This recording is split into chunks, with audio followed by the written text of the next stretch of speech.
Before we start this afternoon's activity, may I call on Miss Helen Ibaga for a prayer.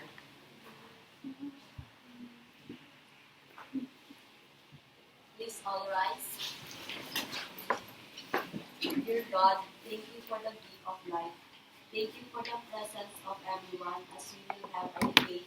May we ask your Holy Spirit to be with us today. Give us wisdom and confidence so we may express whatever ideas we have. In the name of Jesus and Allah, amen. Good afternoon, class. Good afternoon, Ma'am Servano. Good afternoon, teachers. You may now take your seats. Okay? Before we go on to our activity this afternoon, I would like to make first a review. Let us have a review on our lesson on electric motors. So we can still remember our discussion last time. What is an electric motor? Anybody? Yes, Sultan?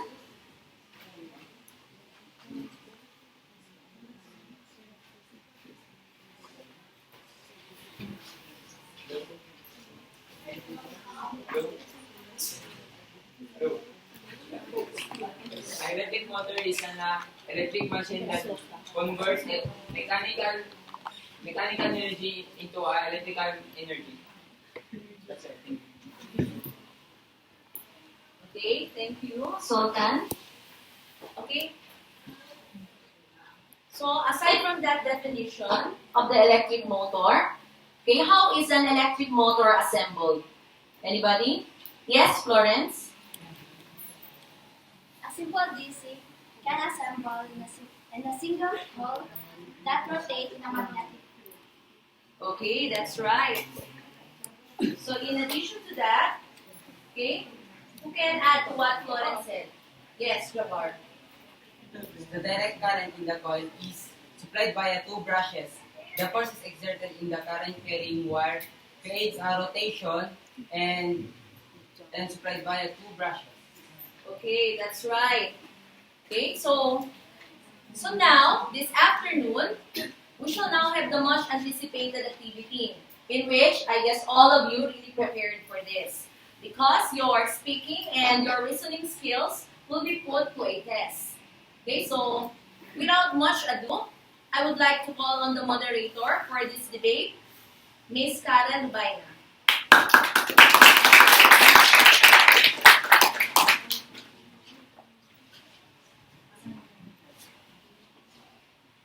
Good afternoon, ladies and gentlemen. Welcome to the 10 Einstein Debate Field. I am Kartik Lubaina, your moderator this afternoon. Before we start the class, let me call on Eman Marawan to introduce our panel of judges.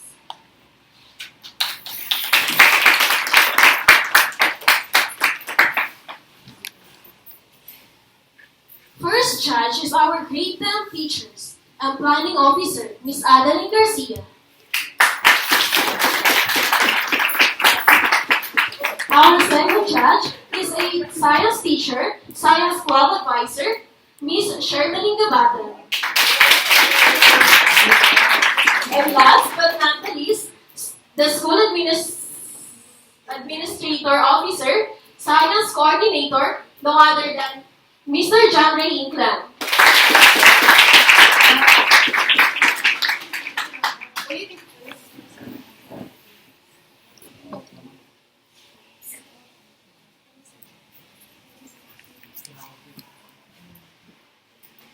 Now, let us welcome our debaters. From the affirmative side, we have the first speaker, Midarka Muhammad. The second speaker, Myra Marucci. And this side, we have Al-Nabil Abbas. From the negative side, we have the first speaker, Muhammad Wahid. Second speaker, Ailisa Abdurrahman. And the scribe, Al-Kasari Nutin.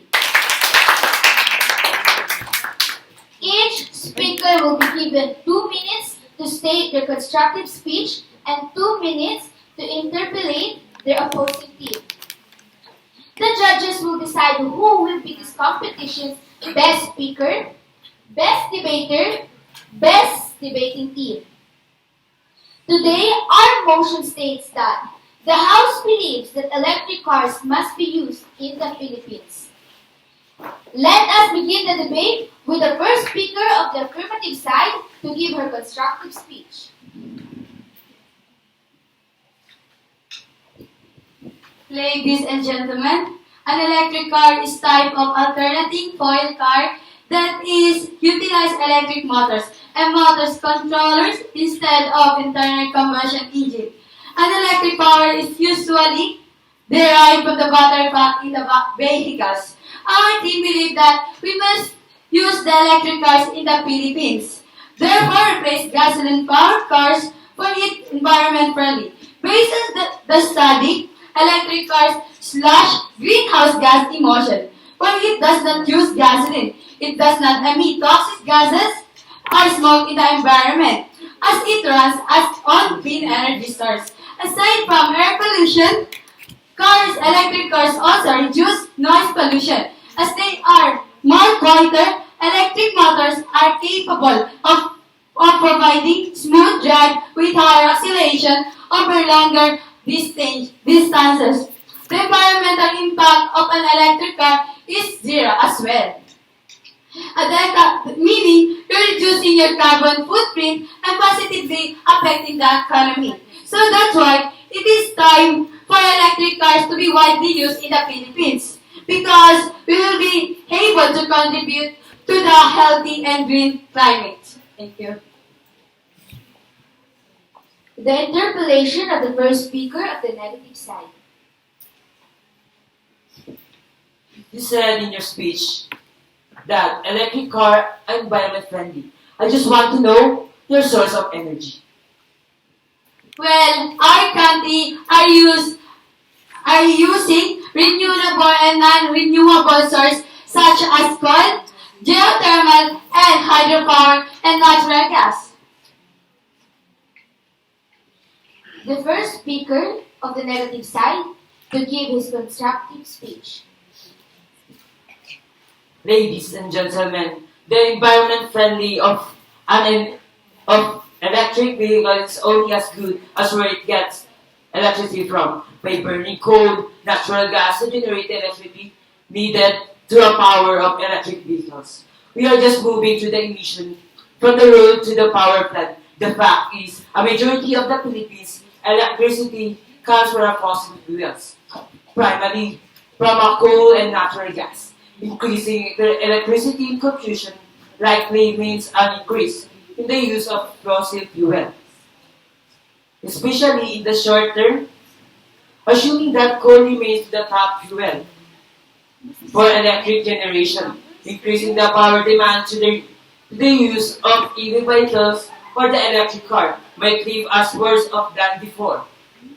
Actually, coal produces more carbon dioxide per unit of energy output compared to the gasoline.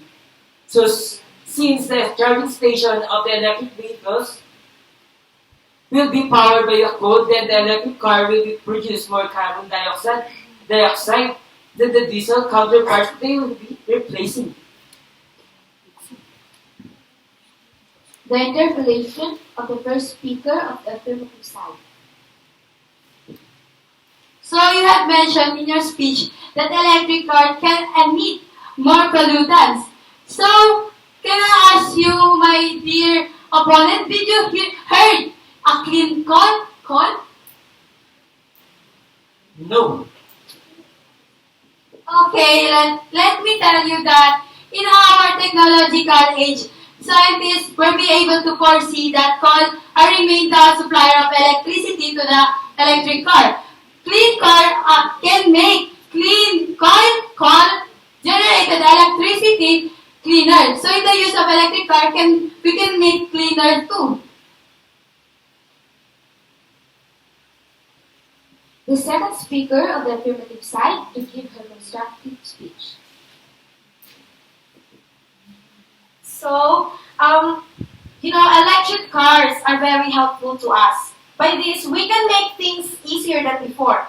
Electric cars are extraordinarily cheap to operate because there's this convenience of not having to go to the gas station. You're just going to recharge your car at home, and you're not going to the gas station anymore. This car can last from 4 to 6 hours. We also have some high-tech electric cars that provide its own power to generate the machine or to charge the battery without charging at home. So it's full every day whenever you're going to use it. Electric cars are also better to charge during nighttime because during night, electricity demand is low. It doesn't overheat when you charge it because it simply doesn't continue charging when it's already full charge.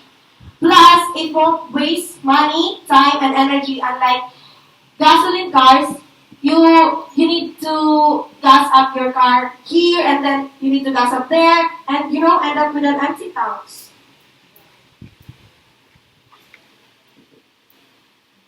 The second speaker of the negative side to give an interpolation. Why do you say that having electric car will help you save money? Yet actually, this is expensive cars. Electric cars can be a great way to save money. Because electricity is unaffected by international price fluctuations. Unlike gasoline, when the oil price goes up, the price of the gasoline itself increases. Also, thanks to technology, because the repair costs are cheaper. And since electric vehicles are lighter,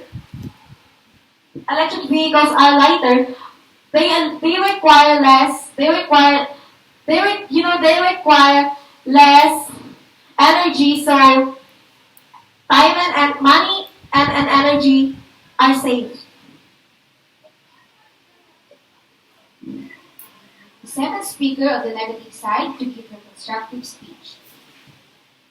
Ladies and gentlemen, you've heard from our opponents that electric cars need batteries. Electric cars' batteries are usually the most expensive of components, and they have to be replaced eventually. This can be costly and entail environmental risks. The nickel hydride batteries that are in the electric cars are created in a number of heavy polluting processes like nickel mining. The nickel hydride batteries also contain possible carcinogens. Disposal of the batteries are also an issue, with toxic materials within the incorrect disposal by a junkyard or manufacturer could destroy the ecosystem of an area for generation. The second speaker of the affirmative side to give an interpolation. Are you aware that there are lots of gadgets now that makes use of batteries? Yes, So I blame it on the electric fan. People nowadays are using cell phones. well, it is true. Nowadays are many products of technologies that needs batteries, but electric cars are now new and so they added to the problem. The scribe of the affirmative side to give his constructive speech. So, ladies and gentlemen, my teammates already discussed about the benefits of an electric cars. So, I am here before you to give other advantage of using electric car. So, electric cars can be combined with regenerative braking. So, some electric cars have this kind of tech. Some electric cars have this kind of tech. As your car brakes, that braking action helps the waste energy converts into a kinetic heat energy to be soon used as an alternative if you are stuck in a road with a low battery. So electric cars also requires less maintenance than gasoline vehicles. It's simply because its engine is more simpler than gasoline engines. It doesn't even require gears to match power curves. It might have simple engine, but it simply works just the same as the gasoline vehicles. So my conclusion is, this car always save money, time, energy, and also it will help to save the Mother Earth for the next generation.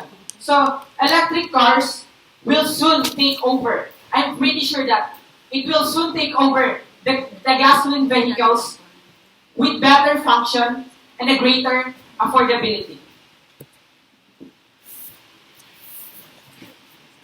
Describe the negative side to give his interpolation. So, you mentioned in your speech that electric cars save time.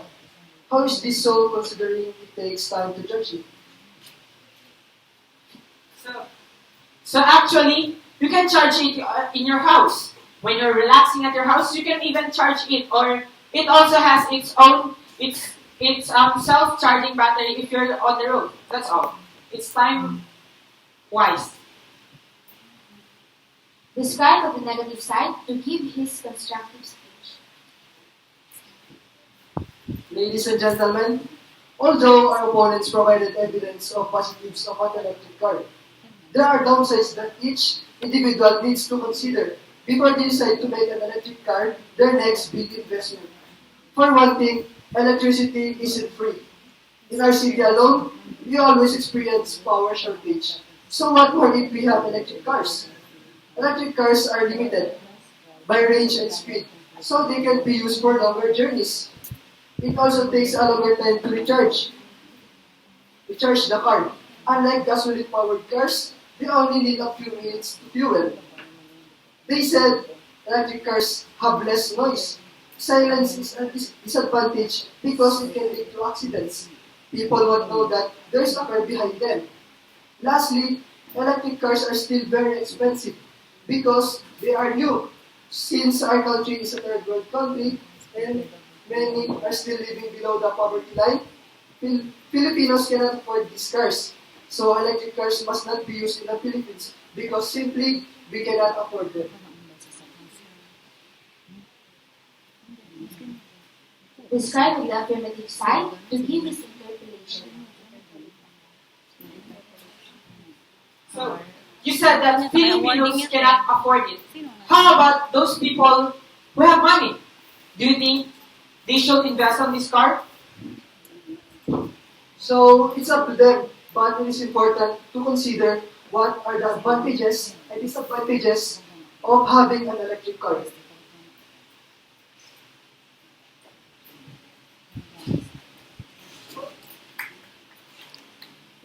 Okay, so congratulations, debaters. Let's give them a round of applause. So you've done a great job this afternoon. Okay, so how about you, class?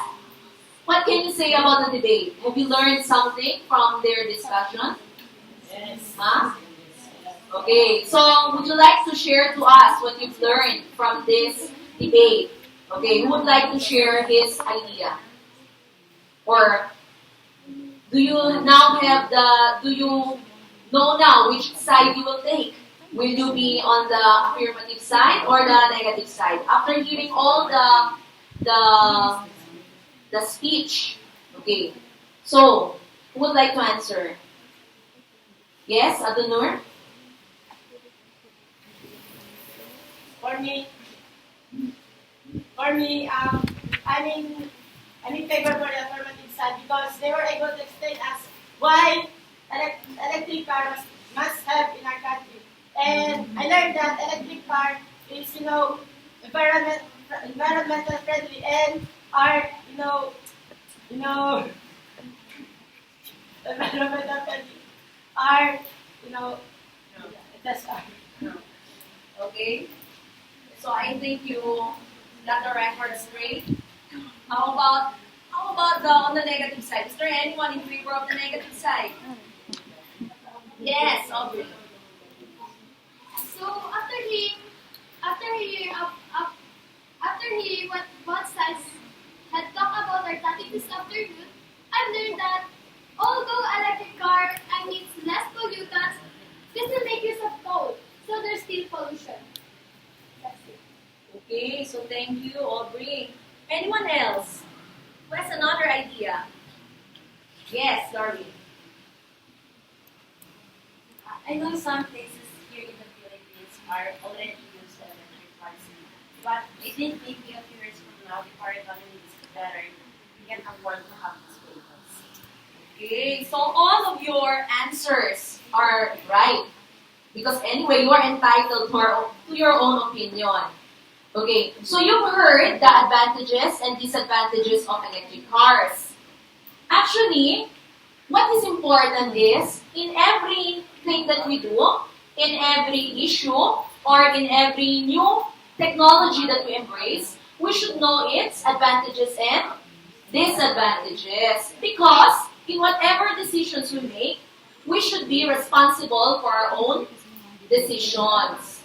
That's right. So, since we're running out of time, I'd like you to make a reaction paper about this issue, about using electric cars, and you are going to submit it tomorrow. Okay? So now, the moment that you've been waiting for, okay, let me call on the head of the panel of judges for us to give the awards for this afternoon's debate. Okay, so let me call on Ma'am Adeline Garcia.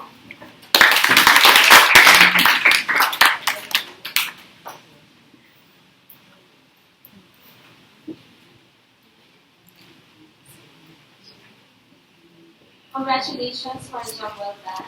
Okay, so here is the result of the debate today. So we have the best speaker is Myra Marucci.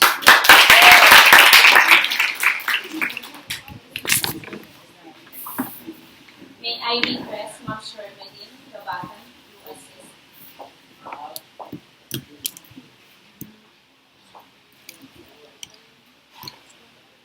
Congratulations, Myra. Next we have the best debater is Mr. Altasari Nudin.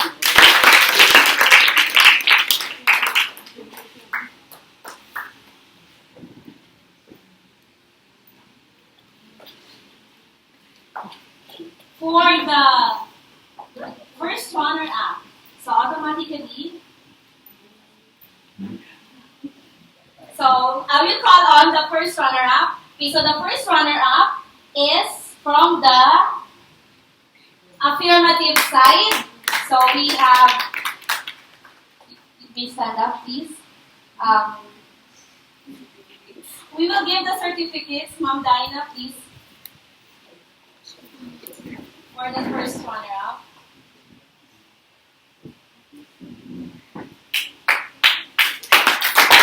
Congratulations, Anabil Abbas, please stand up. Anabil Abbas, Myra Marucci, and Vidar Kabahana. Congratulations. Okay, so and the best debate team is from the negative side. Okay, led by Alcantari and Anissa together with Wahid.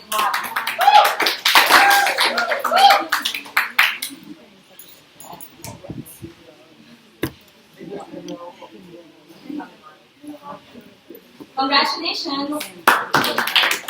Okay, thank you, Ma'am Adeline. Thank you to our panel of judges. Thank you, students. Okay, and especially to our debaters. Okay, so till next time, do not forget your assignment, your reflection paper. So once again, good afternoon, and may you have a good day ahead of you.